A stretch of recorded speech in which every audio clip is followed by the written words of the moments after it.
أجواء إيجابية إن شاء الله.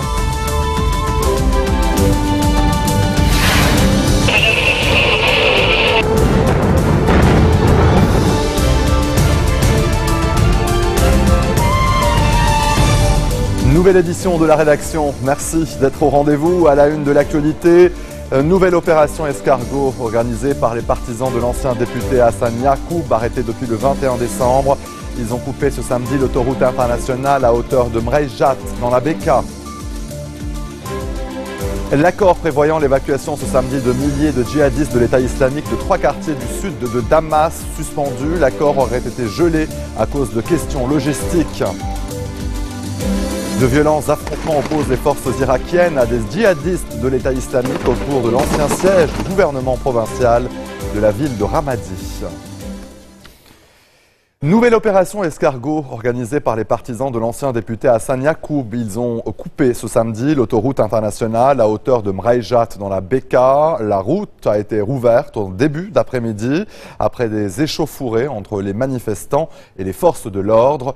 Hassan Yacoub, arrêté depuis le 21 décembre, est accusé d'être l'un des auteurs présumés du rapt de Hannibal Kadhafi, l'un des fils de l'ex-dirigeant libyen Moammar Kadhafi. Hannibal Kadhafi avait été enlevé il y a 2 semaines par un groupe armé inconnu dans la Bekaa avant d'être libéré par la police quelques heures plus tard. Il a été aussitôt arrêté et mis en examen pour avoir dissimulé des informations sur la disparition en 1978 de l'ancien président du Conseil supérieur chiite, l'imam Moussa Sadr, en Libye. Le chef du parti arabe démocrate Ali Aïd n'est plus. Il est décédé cette nuit à l'âge de 75 ans en Syrie.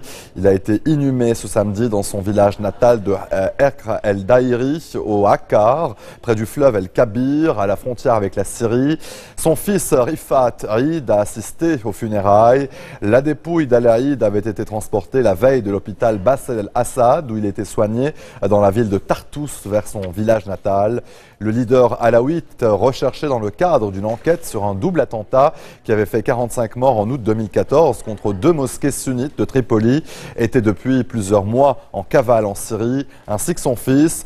La justice libanaise avait requis contre ce dernier la peine de mort pour meurtre, terrorisme et incitation au combat entre 2 quartiers rivaux de Tripoli.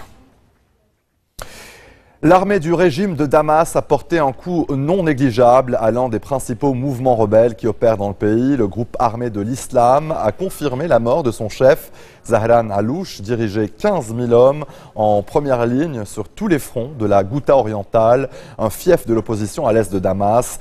Les rebelles tenaient une réunion secrète lorsqu'un raid a pulvérisé le bâtiment dans lequel ils se trouvaient. Selon des sources contradictoires, l'aviation russe ou l'aviation syrienne pourrait être à l'origine de ce bombardement.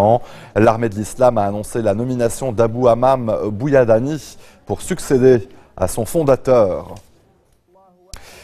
L'accord inédit prévoyant l'évacuation ce samedi de milliers de djihadistes du groupe État islamique et du Front al-Nosra de 3 quartiers sud de Damas a été suspendu, annonce de sources proches des négociations. L'accord aurait été gelé à cause de questions logistiques, mais n'a pas été annulé.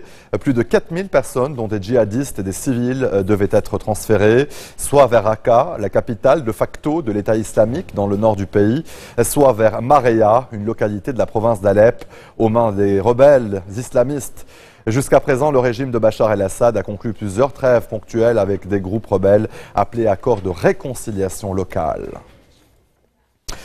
Toujours en Syrie, au moins 71 soldats pro-régime et combattants de groupes rebelles islamistes ont été tués dans le nord du pays. L'attaque suicide perpétrée par le Front al-Nosra, la branche syrienne d'Al-Qaïda, visait un rassemblement des forces du régime de Bachar el-Assad dans la localité de Bashkoy, dans le nord de la province d'Alep. De violents affrontements ont ensuite éclaté entre des unités de l'armée et des mouvements islamistes qui ont finalement réussi à prendre le contrôle de plusieurs districts de Bashkoy. Depuis le début du conflit en Syrie, plus de 250 000 personnes ont péri et plusieurs millions ont fui leur foyer.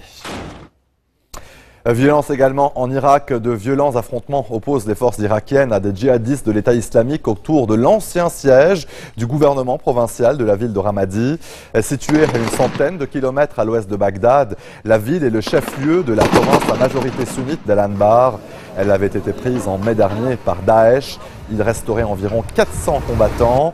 Après la reprise de Tikrit en avril dernier, la reconquête de Ramadi est une priorité pour les autorités irakiennes soutenues par les frappes de la coalition internationale. Un Palestinien a tenté de poignarder ce samedi un policier israélien près de la vieille ville de Jérusalem avant d'être tué. Depuis le 1er octobre, les attaques au couteau ou à la voiture bélier ne cessent de se multiplier. 19 Israéliens ainsi qu'un Américain et un Érythréen ont été tués. Le bilan côté palestinien est d'environ 120 morts, la plupart étant décrits comme des assaillants par les forces de sécurité israéliennes. Des explosions et des tirs continuent de retentir aujourd'hui à Cizre, une ville du sud-est de la Turquie. L'armée poursuit son offensive contre les rebelles du PKK dans la province de Sirnak. Des heurts dans la nuit ont fait 7 morts, 6 séparatistes kurdes et un soldat. La région connaît d'intenses combats depuis une dizaine de jours. Cécile Galuccio nous en dit plus. Tirs, nuages de fumée dans ce quartier de Cizre. L'opération contre les Kurdes se poursuit. Déjà 11 jours que les obus pleuvent, sans épargner les civils.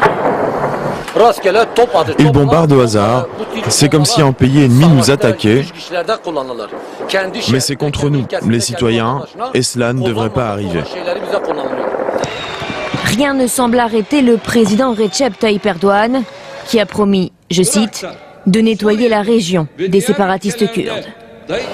Une chasse aux partisans du PKK, le Parti des travailleurs du Kurdistan, a donc été lancée.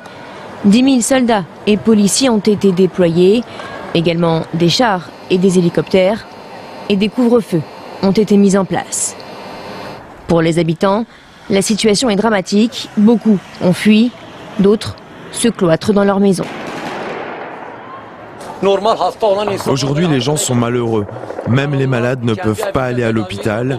Les blessés se soignent eux-mêmes chez eux et ils meurent car ils ont perdu trop de sang. L'État bombarde partout sans discrimination. En juillet dernier, après plus de 2 ans de cessez-le-feu, les pourparlers de paix entre Ankara et le PKK volent en éclats. Les combats reprennent. Depuis, chaque camp accuse l'autre des pires atrocités. Le PKK, qui combat l'organisation de l'État islamique, accuse le gouvernement turc de collaborer avec les djihadistes. Des accusations que rejette Ankara, qui de son côté parle de lutte antiterroriste. Restez des nôtres, on se retrouve après cette très courte pause. A tout de suite.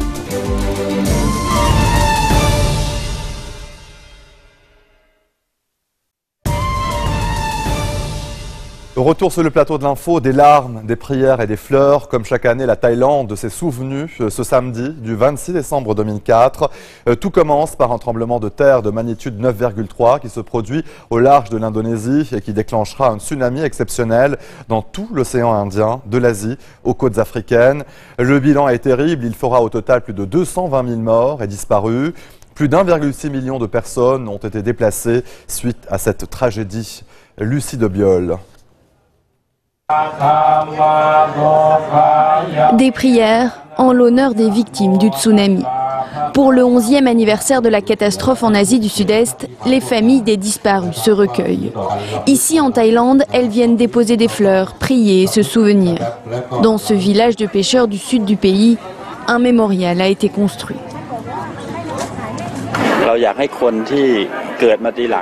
Nous voulons que les jeunes générations qui sont nées après 2004 sachent ce qui s'est passé ici. Il y a eu beaucoup de victimes.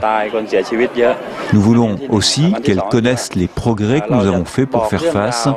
Maintenant, nous sommes prêts et vigilants devant les risques de tsunami.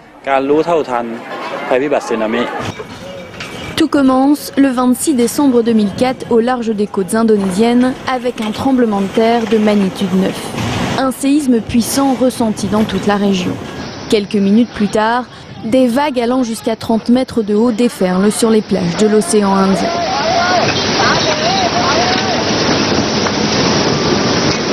L'Indonésie, le Sri Lanka, l'Inde ou encore la Thaïlande sont touchés. Au total, 250 000 personnes périssent. Parmi elles, beaucoup d'étrangers venus chercher le soleil pour les fêtes de fin d'année. La catastrophe avait provoqué un immense élan de solidarité et des milliards de dollars avaient été recueillis à travers le monde pour aider les pays sinistrés. Allez, en bref, dans le reste de l'actualité, en Australie, plus d'une centaine d'habitations détruites par des incendies. Des centaines de pompiers sont toujours mobilisés dans le sud-est du pays. Les flammes font rage autour de la Great Ocean Road, l'une des plus spectaculaires routes côtières au monde. 1500 hectares de végétation sont déjà partis en fumée, mais aucune victime n'est à déplorer. Cet incendie pourrait être l'un des pires à toucher l'État de Victoria depuis 2009. Des milliers de migrants cubains toujours bloqués à la frontière entre le Costa Rica et le Nicaragua. Ils souhaitent se rendre aux États-Unis, mais Managa, allié des États-Unis, ne souhaite pas leur délivrer des visas de transit. Washington leur refuse l'entrée sur son territoire. Ils pourraient être renvoyés à Cuba, a prévenu le président costaricain. Un tremblement de terre de magnitude 6,2 sur l'échelle de Richter a frappé la province du Badakhshan, une région montagneuse très reculée dans le nord-est de l'Afghanistan. La secousse a été ressentie jusqu'à New Delhi en Inde, mais aussi au Pakistan, où au moins 30 personnes ont été blessées dans la ville de Peshawar, où plusieurs maisons ont été totalement détruites ou endommagées. En Chine, la sécurité est renforcée aux abords des représentations diplomatiques ainsi que dans un centre commercial. 4 ambassades occidentales ont appelé leurs citoyens à la vigilance. Mounia Benaïssa nous en dit plus. C'est une scène assez inhabituelle à Pékin, la présence de policiers lourdement armés dans les rues. Les autorités chinoises ont déclenché l'alerte de niveau jaune après avoir été informées de menaces durant la période de Noël, visant notamment les ressortissants étrangers. Nous avons toujours attaché une grande importance à la sécurité publique et nous ne ménageons aucun effort afin de protéger les citoyens chinois, mais également les instituts étrangers et leur personnel sur notre territoire.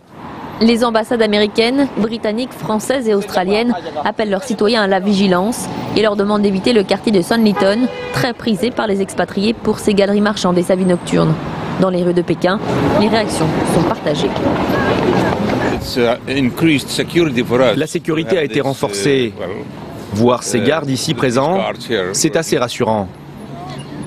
Moi, je viens de Turquie, je sais ce que c'est les attaques terroristes.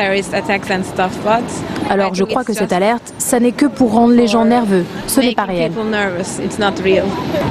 Le dernier incident de grande ampleur remonte à octobre 2013. Un véhicule avait alors foncé dans la foule place Tiananmen, faisant 5 morts et 38 blessés parmi les touristes. Le gouvernement en avait attribué la responsabilité à des islamistes de la région autonome du Xinjiang, dans l'ouest du pays. Les autorités chinoises disent vouloir ne prendre aucun risque. L'alerte devrait être prolongée jusqu'au Nouvel An.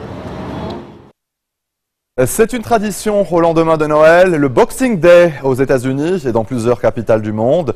C'est le grand rush pour les soldes, comme vous pouvez le voir ici à Londres. Bien avant l'ouverture des magasins, les Britanniques se sont agglutinés devant les portes pour ne pas rater la bonne affaire.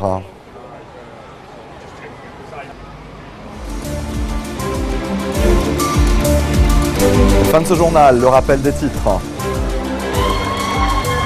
Une nouvelle opération escargot organisée par les partisans de l'ancien député Hassan Yaqub, arrêté depuis le 21 décembre. Ils ont coupé ce samedi l'autoroute internationale à hauteur de Mraïjat dans la Beka.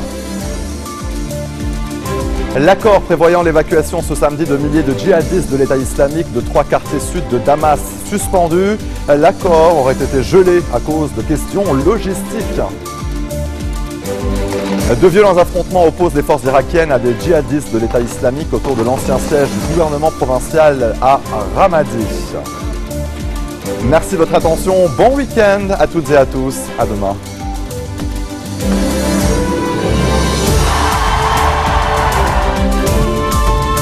الأجواء إيجابية إن شاء الله.